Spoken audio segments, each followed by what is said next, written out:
be, yes. But the next one is a good choice. No, all together. That's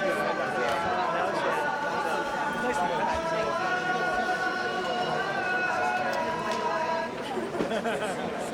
Okay, hold on. A little too far. Good right there.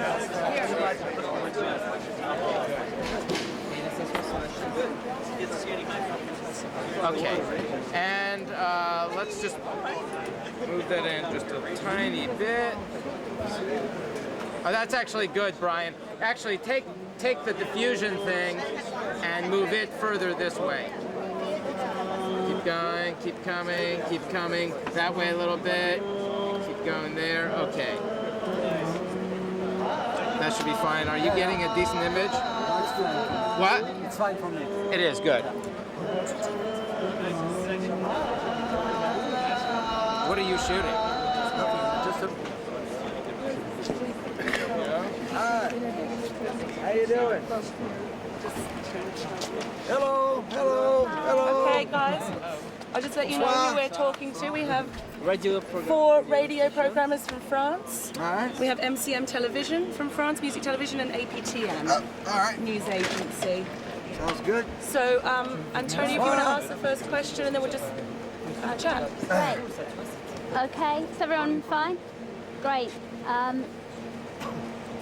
Hello. Hi there. Hi. Thanks for meeting us backstage. It sounds like it's going to be a brilliant night tonight, but how does it feel to you to be here on the evening of the European launch? And how's it to be back on the road with the E Street Band? No, it's always, you know, the last tour we did with the band was great, and so we had a great time, and really it's just something now that it's sort of, we've been at it so long that it's something, you get to a certain age where you really appreciate it, I think. Appreciate all the guys. The thing that one of the things I always say I'm the proudest of is that we've been together, I don't know, 25, 30 years, and all my guys are alive and doing well, and there's a lot of bands that aren't as lucky as that. You know, they survived a long time on the road, and friendships survived, and those are things that were really important, and right now it's just nothing but a ride. You know, it's great. It's great. It's almost like a homecoming for you then, being back with them, or is it a new experience? What? It's both. Again? It's both.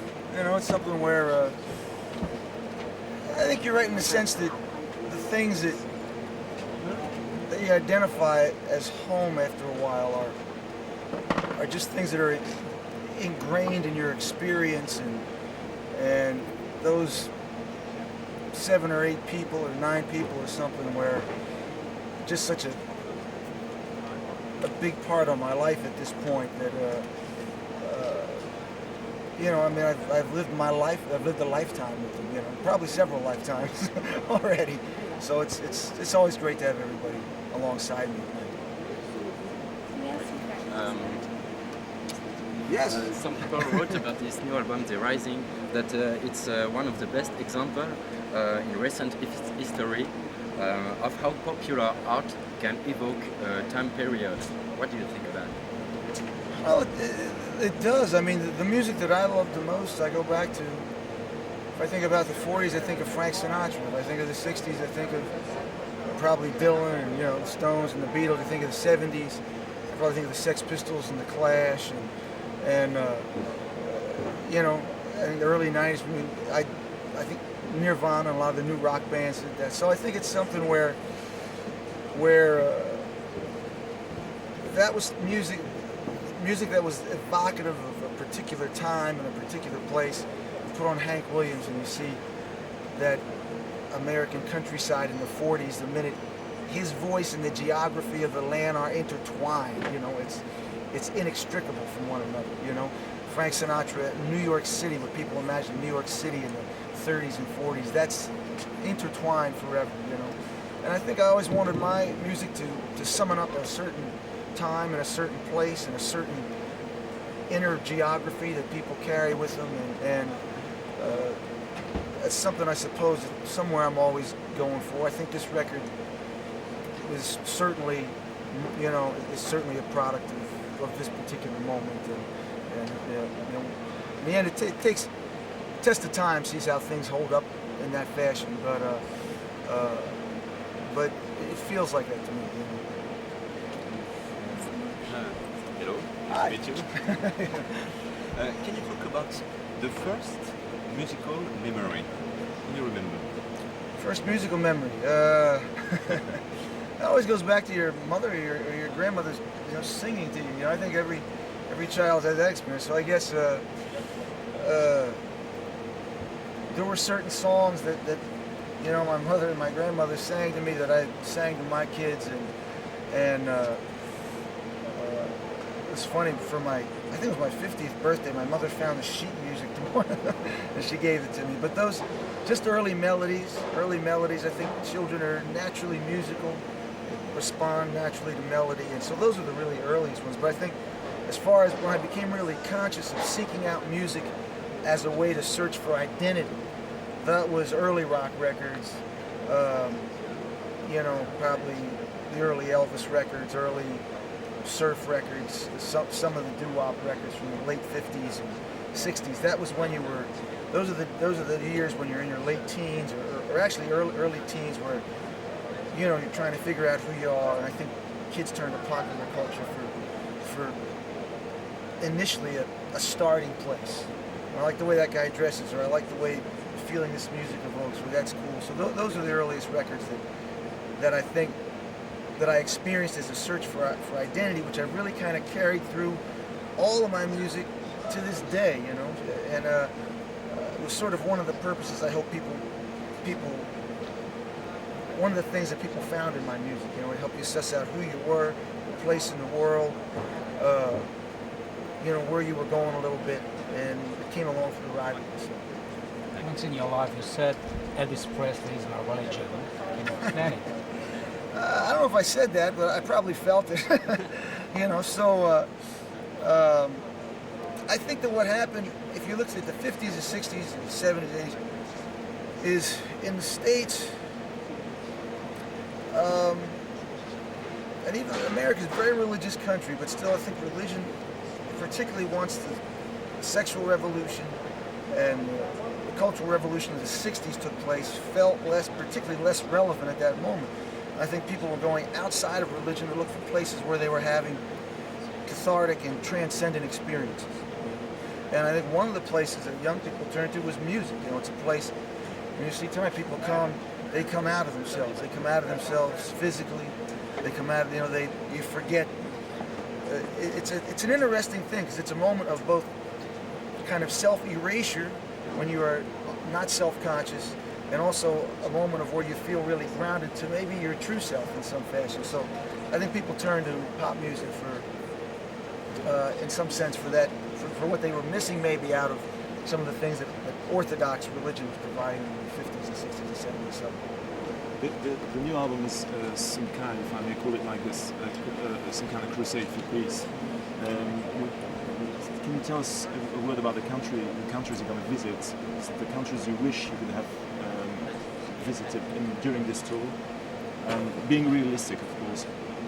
I don't know, in the past we've gone to a lot of different, we come over here to Europe pretty regularly, The nice thing about the tour we did in the late 80s, the Amnesty, tour with Amnesty International, there we got to go places where we usually didn't get to go. We got to India, we got to Africa, Zimbabwe, Ivory Coast, both very troubled countries now, We got to Costa Rica. I enjoyed that a lot. That was really something that at some point I'd like to find a way to specifically sort of break out of the immediate circle. Now we get to Eastern Europe more than we used to. There's audiences everywhere. Some of my greatest experience with some of the audiences on that tour. They were just very inspiring. You mentioned that your music is very much of the time. When you were writing My City of Ruins, did you sort of realise how pertinent that was going to be, particularly this weekend with what happened in Bali, and how maybe those people feel and that they can maybe relate to your music?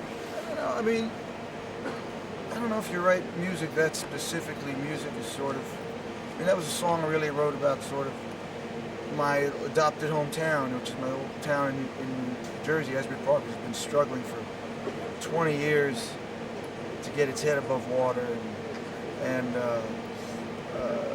we were playing there one Christmas, and I just wanted to write. It was like a little prayer for my own little city there, you know. But I think that if you write well, you know, people, you know, I think if you write well, you tend to write something that it just can be applied in a lot of different instances. I think that's what people go. When people look for comfort, they may look for comfort. It's not necessarily even something literally that you've said in the lyric. They may look for comfort in a voice. You know, you mentioned, man, I want to hear Sinatra right now, or I want to hear Dylan.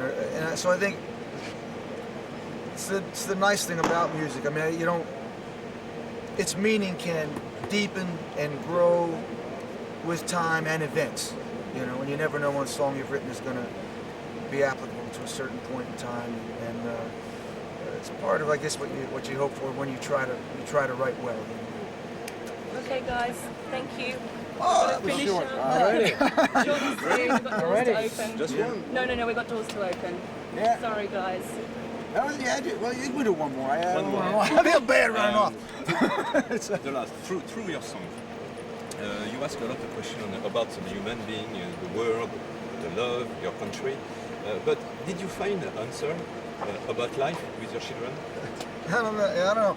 I don't think you ever find the answer. You find a greater sense of purpose, of course, you know, and you find a extended identity outside of the identity of your work life, which I think was such a big part of my life for 35 or 40 years. That all of a sudden, they're constantly asking you to come out from inside your head, which is a place where all artists get stuck, you know, and they're always asking you to come out and be with them in the real world. So they're quite helpful in that fashion. So, but as far as everything else, you know, just continue searching on, I guess. So, thank you. Bruce, what was your reaction when you saw that the whole world was talking about the New York policemen as heroes, even though you were singing the song "American Skin"? Well, you know, you can't generalize. You know, I never write a song that's meant to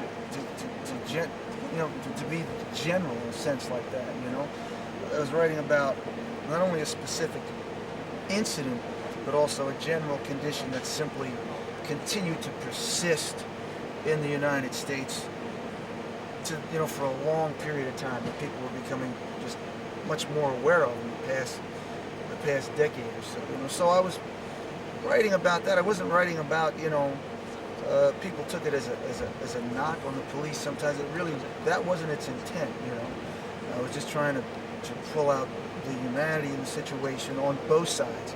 The first verse of that song is written in the voice of the police officer. You know? So I think that some people took it and kind of generalized it real quickly, particularly people on the right tried to generalize it as anti-police, which it never really was. It was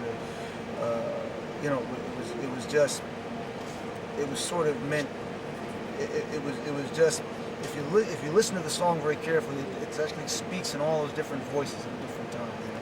I was just trying to basically address what was going on in the States at that time. So. Anyway, thank you. Thanks a lot. Thank you. Thank you very much. All right, guys. Okay. Okay.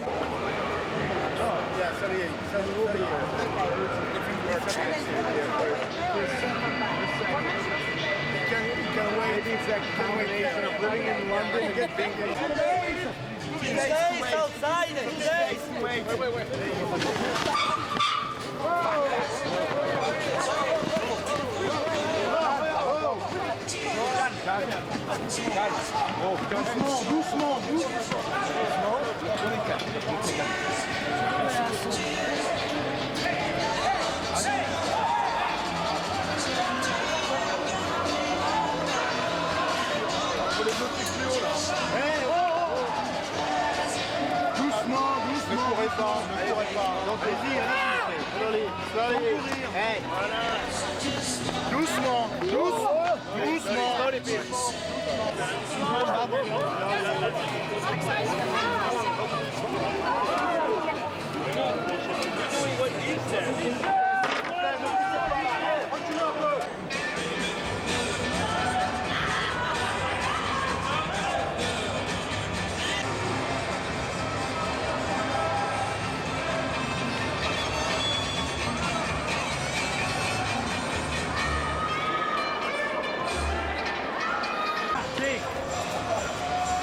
Oh les gamins qui se rendent compte.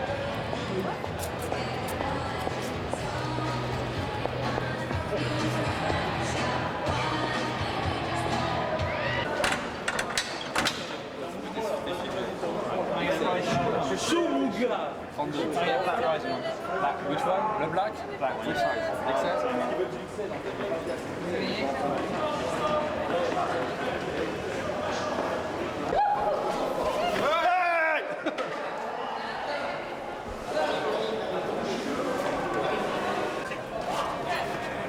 Oh, pardon.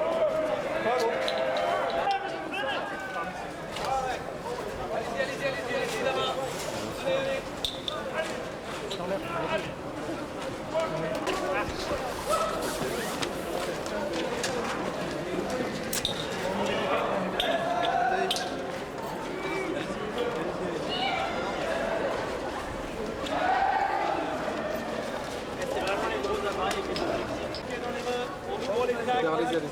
Merci. C'est bon? Merci beaucoup. Bonjour. Pas d'appareil photo.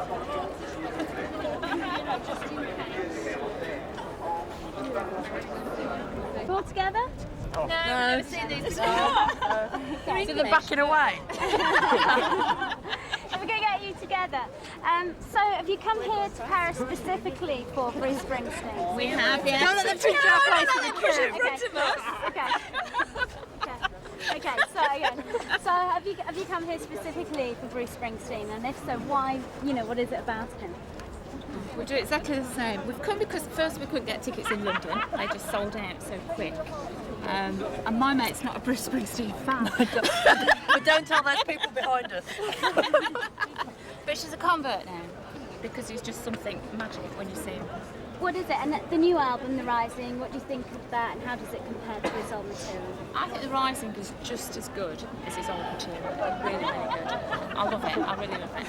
But he is something himself. He's so special. Well, he's 52 now. Is he still sexy? Has he still got it? She says he is. Definitely. Okay. Definitely. Great. Thanks very much. Thank you. Okay. Thank you very much. Can I ask you something about?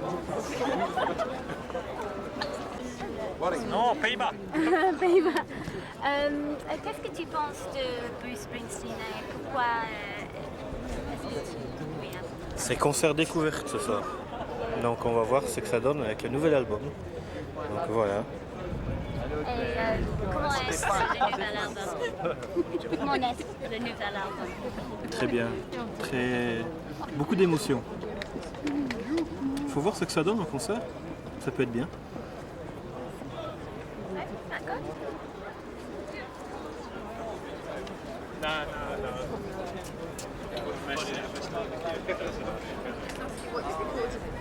Yeah, it's going out.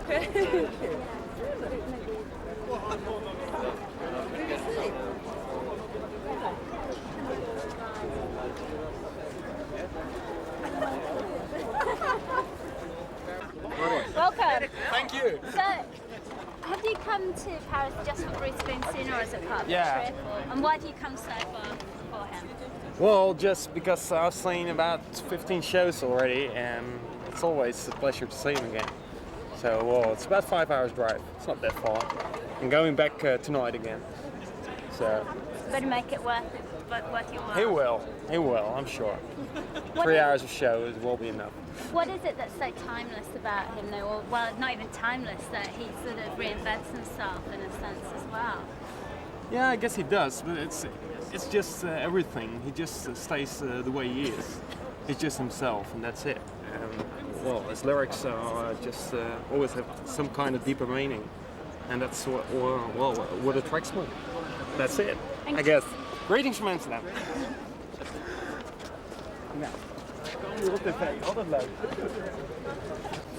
C'est Bruce. Excuse-moi, qu'est-ce que tu penses de Bruce Springsteen et pourquoi est-ce que tu aimes Bruce Springsteen? C'est ce qui se fait de mieux, à mon avis, c'est ce qui représente le plus l'Amérique, c'est ce que j'aime. Et qu'est-ce que tu penses de la nouvelle album? Super, super. Ouais, très bon album, intimiste, très bon album. C'est possible de décrire le son de cet album et les émotions? Sur le son, ouais, il a rajouté pas mal de cordes, de violon et tout ça, c'est plutôt sympa. Ouais. J'espère que tu aimes le concert. Qu'est-ce que tu penses de Bruce Springsteen et pourquoi est-ce que tu aimes Bruce Springsteen? Parce que je suis jeune, je suis délinquant, et que je suis contre la société. Alors là, ça va être la révolution, je le sais. Et qu'est-ce que tu penses de la nouvelle album Rising? Un peu mou. Un peu trop collé à l'actualité. Je pense qu'il y avait autre chose à dire. Et pourquoi est-ce qu'il...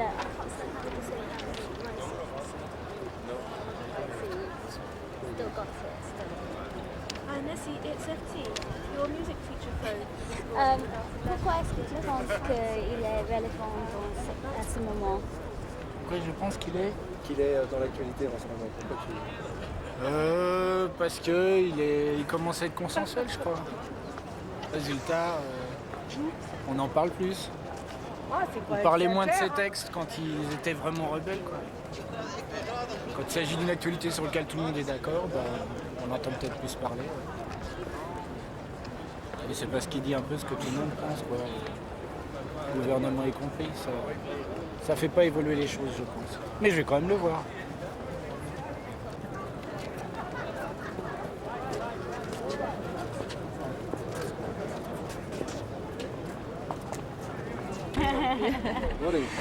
Qu'est-ce que tu penses de Bruce Springsteen et pourquoi est-ce que tu aimes Bruce Springsteen? Pourquoi je l'aime? Je sais pas, ça fait des années que je l'aime. Depuis la première fois que je l'ai vu, c'était il y a plus de 20 ans, une émission de télé. Je passais à l'époque sur la deuxième chaîne, Antoine de Gaulle. Et on a vu le clip Rosalita à cette époque. Et depuis, on a tous attrapé le virus. On est là tous en famille, mon frère, mes soeurs, mes belles-sœurs, mes beaux-frères. C'est la première fois en concert? Non, c'est la 5e fois ce soir en concert. Comment est-ce que tu décrirais le concert de Bruce Springsteen? Comment je décrirais? C'est magique. Parce qu'il y a une ambiance, parce qu'on l'aime, parce qu'on aime ses chansons, parce qu'on aime lui, parce qu'on aime le street band. C'est difficile à dire. Mais qu'est-ce que tu penses de la nouvelle album? Ah, j'aime beaucoup. D'abord parce qu'il y a le street band. On n'entend pas assez Clarence Clément, à mon avis, à mon goût, mais bon, il y a de très jolies chansons. C'est très émouvant. Surtout, sachant le contexte dans lequel a sorti cet album. J'espère que tu vas le concert ce soir. Merci. Sûrement. Merci à vous. Au revoir.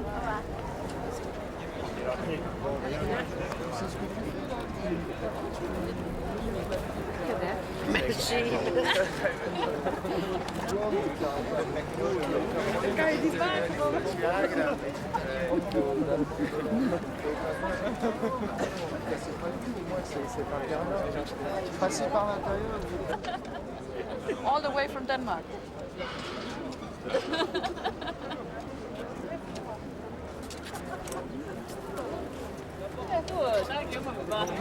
Yeah, we can go walk.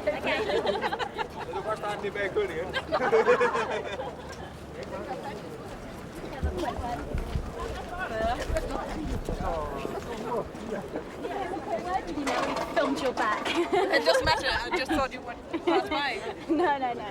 So, yeah. A good commercial.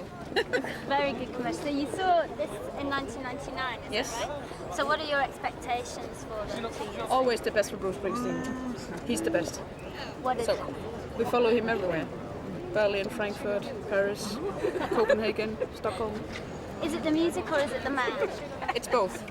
It's both the feeling in his concerts and the E Street Band, and also the other people he had dealt with. But Bruce himself, he's spectacular. For people who like have never been to a Bruce Springsteen concert, how would you describe it? I think it's the same feeling. It's also at Springsteen's concerts, it's like a family feeling. And also we have today people who hasn't joined him before. They feel the same way, that big expectations, and he never let people down. So it's the best. You got a message for Bruce?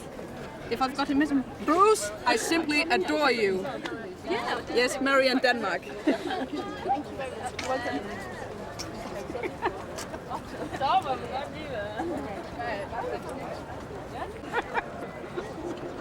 Yeah, really dated. we have them older than that. You would have that one week, yeah? There was 3 dates.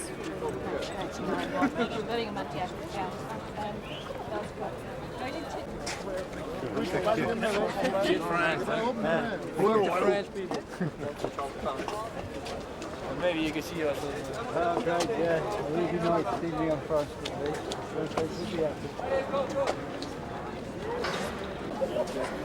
Avancez, avancez s'il vous plaît. Allez. Avancez, avancez s'il vous plaît.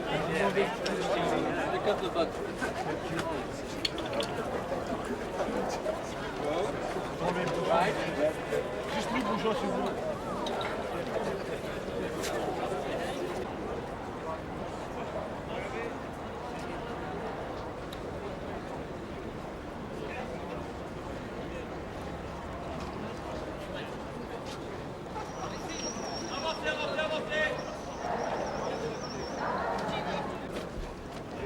Hello. Don't see me, please. Stay on. Yeah.